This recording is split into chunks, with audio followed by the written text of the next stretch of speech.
right, welcome back. Today we're going to unpack a really fascinating story.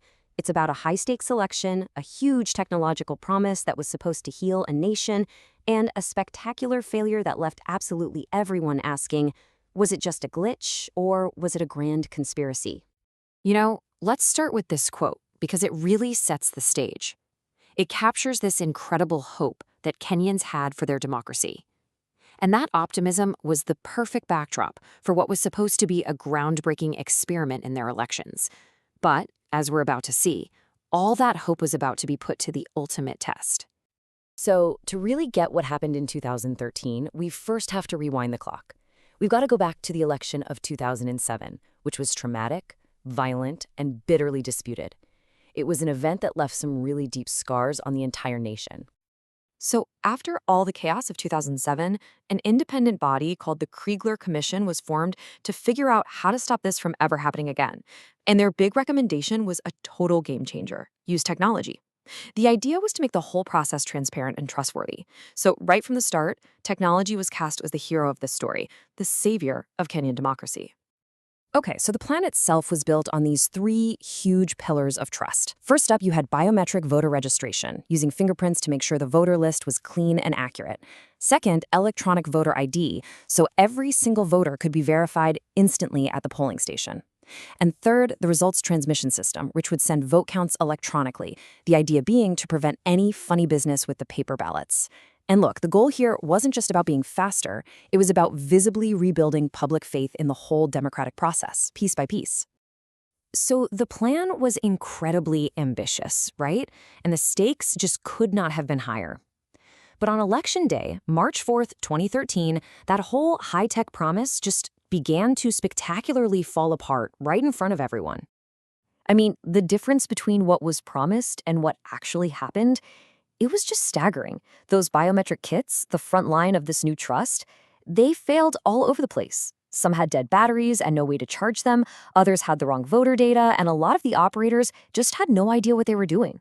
So they went back to these giant paper books. And the results system, the one that was supposed to be fast and transparent, it just overloaded and crashed. This forced to return to the slow, manual process of physically driving paper forms to the Capitol, the very system the tech was meant to replace. And you have to understand the sheer scale of what they were trying to do here. 33,400 polling stations. Every single one needed a working kit, a fully charged laptop, the correct voter data, and someone who knew how to use it all. The potential points of failure were just immense. This wasn't just about software, it was a massive, massive human and logistical puzzle. So you gotta ask, was this whole thing just doomed from the very beginning? Well, it kinda looks that way. Some experts later calculated that just loading the voter data onto all those kits would have taken 23 straight days of nonstop work. The problem?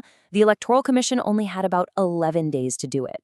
It was a total recipe for disaster, a failure that was basically baked into the timeline before a single vote was even cast. Okay, so while the public is standing in these massive lines, totally frustrated by the delays, a much, much darker story was starting to form behind the scenes. The very people running the election were beginning to fear that this wasn't just a simple logistical screw-up. The official line, what they were telling everyone, was that this was just a management problem, a logistical hiccup. But the commission's own CEO, he was having some much, much scarier thoughts. And this is where it gets wild. In a phone call that was secretly recorded and then later leaked, the CEO, James Oswago, reveals that he'd been given these rock-solid assurances right up until the day before the election. He was told the system was foolproof, that it cannot be manipulated. Those were the words. Assurances that turned out to be completely, dangerously wrong.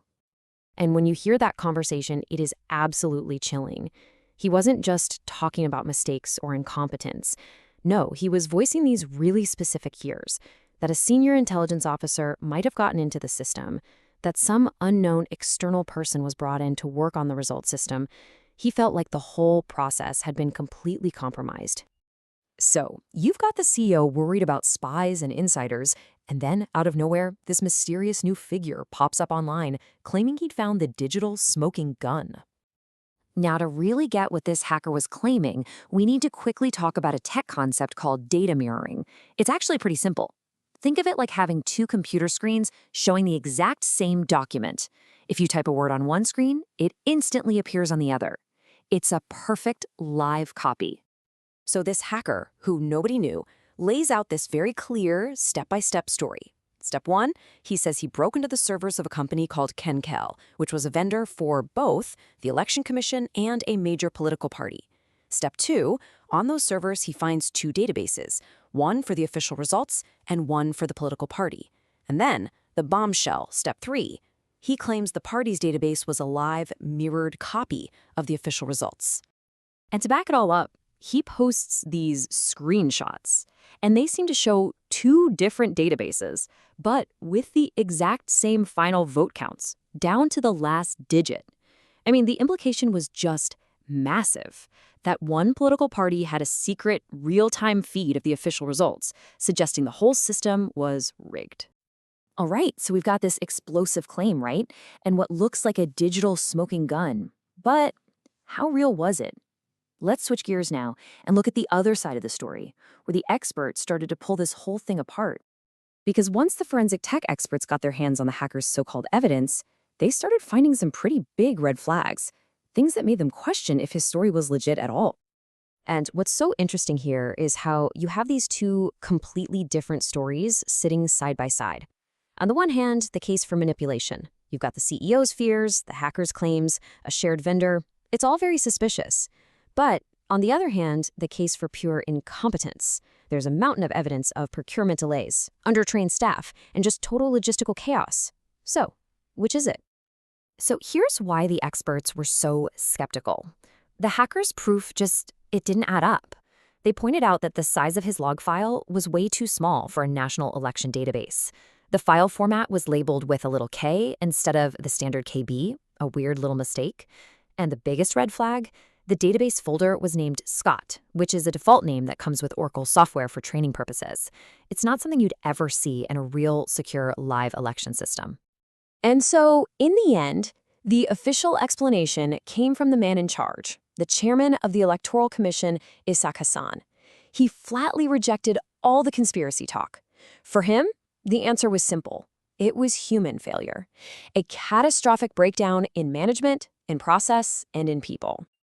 Ultimately, this whole mess landed in front of the Supreme Court of Kenya. They looked at everything, the claims, the counterclaims, the evidence. And while they admitted the technology was a disaster, they said there just wasn't enough solid proof of manipulation to actually overturn the election. So the final result stood, but, and this is key, it was based on the old school paper trail, not the fancy new tech that had failed so badly. And I think the big lesson from all of this, the real takeaway, is a powerful one. Technology isn't some magic wand you can just wave at deep, complicated political problems. It can only ever be as good, as trustworthy, and as competent as the human beings and the processes you build around it. And that really leaves us with one final big question to chew on, not just for Kenya, but for any democracy that's putting its faith in technology. When a system like this fails, does it prove that the tech is flawed? Or does it just become a convenient digital scapegoat for the very human failures that were there all along? It's a question worth thinking about.